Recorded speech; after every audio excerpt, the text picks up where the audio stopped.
Tom Carter, you were a butcher in Westport. I was, yes. How did you get into butchering? Well, I started off as an apprentice in Bill Scott's butcher shop in Castlebar. And how it really happened was I was going to school in Castlebar, and then my father died. And what age we you knew he was very ill, so I had to leave school and go work with him.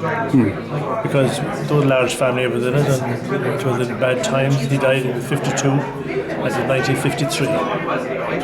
So I had to go work with him. So I spent my time for a while there. And then there was no sign of any extra money coming in, so I changed jobs. And I worked for 6 months in Manor Hamilton. And then... Who did you work for up there? I worked for a man called Henry McDonough. Okay. And then I came home and I worked for Michael Dever for a while in Castlebar. And then I went to America. And I did butchering all of my time in America. In America? Yes. In what city? I was in Philadelphia for a year and a half, and I was in Chicago the next 4.5 years. And was there much difference to what you were doing at home now? Well, it's totally different. I mean, at home you learn to do all the killing and all that kind of stuff, but in the States the meat was brought into you. Oh. But the meat was cut up different. I mean, where I left, you take down a line of beef and you cut it, and the bone and all was sold in it. No bone taken out. It could be half the weight of the steak, but the bones weren't taken out of it. In the States, they boned everything. So I worked out there, and then I came home and I opened the shop in Westport. And I always remember... How long were you in America for? I was in America almost 6 years. 6 years. And you learn a lot over there now? I did, yes. New techniques and... That's right, yes. Yeah. About refrigeration and about hanging meat and all that kind of stuff.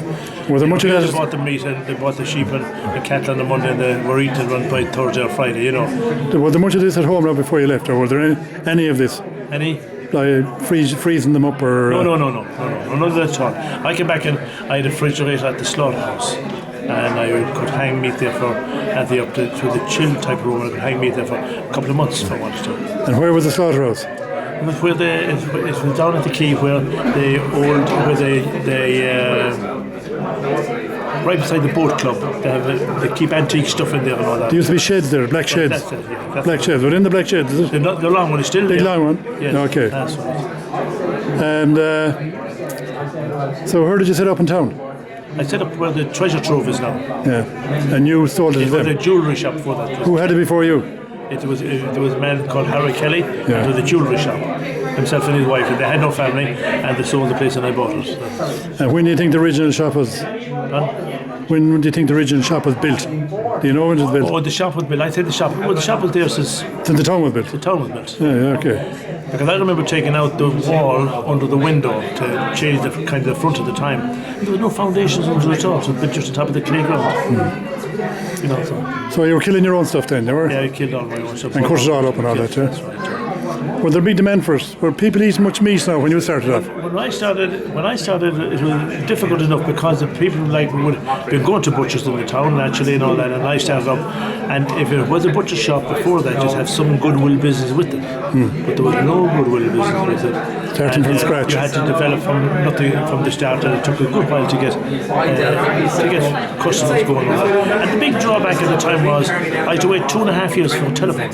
Oh yeah. I remember that. That really snookers you as well, you know. But if you knew a politician well, you might get it a bit quicker. If you knew a politician well, you might get it a bit quicker, yeah? Maybe so. But I was new in the block and I wasn't allegiant to anybody. And was meat expensive that time? Not that expensive. I suppose at the time what the wage of the person would get would be expensive enough. But I remember when I came into town, the meat was 3 shillings a pound for sirloin steak. And because I cut it different, I took on the bone roll. I did the way I was doing it in America. So I was losing a lot of weight. That's right. And they cut the price at 2 and 9 But I would have needed 3 and 3 for it, but I had to start the 3 shillings. And then I got the name of Ben Deer. And I meet people to this day, and they say, you know, you had lovely meat. It's nice to meat you could get, but you were dear. And I wasn't really. But you're getting the quality, and you were the quality, and the value. You're getting the value, yeah. And were there much health and safety regulation that time? Well, there was. Like when I opened the slaughterhouse, the vet come and looked at it and see that it was okay. And then when you were in the shop, the vet would come maybe once in a while. But as time went by, the health thing came more and more into it, you know. And you put in, I put in refrigeration counters and all that kind of stuff, you know. and everything was cooled down. And then I always kept a screen door. That's the one thing I said, that I'd have to have was a screen door. And then there was a long patch where you'd have to put in those sectocutors in the butcher shops, and I refused to put it into mine. A fella came in and said, "You're going to have to." I said, "I won't." I said, "Provincial is better than cure." And I said, "If you can find any fly in my shop," I said, "well, then I would put in a sectocutor." But he couldn't, because nothing could come in once he had the screen door up, which was really great. Were there many butchers in the town that time? About 7. 7. Yeah. Many is it now? 1, 2, 3. Not many, no. The supermarkets have taken over that, you see. And can you remember the names of many of them at the time? Can you remember who they were?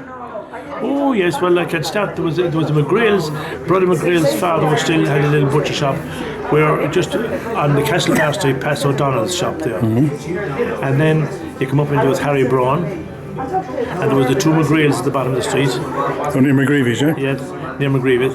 Which shop was Harry Braun in? Jim Brennan was above the top, and then you had the other McGrail's in Shop Street, and you had McCormick's across the road from here in Bridge Street, and you had John Moore down on the other street, and King's of the Octagon was just closed. Was there competition between you all? Well, sure there was, yeah, but there was competition. It was a friendly kind of competition. I mean, we were at Marts and we always go and have a cup of coffee together, or tea together, and we talk, But you could never and John Moore was at the bottom of the shop, James Street too, that was the other butcher shop. But I always displayed upon what the price to meat was in my shop, but you couldn't get that out of other butchers now, But see, it all depends. If it's Saturday night, you might get more for it, that kind of talk. Depends on the market at the time. That's right. Market force. That's right.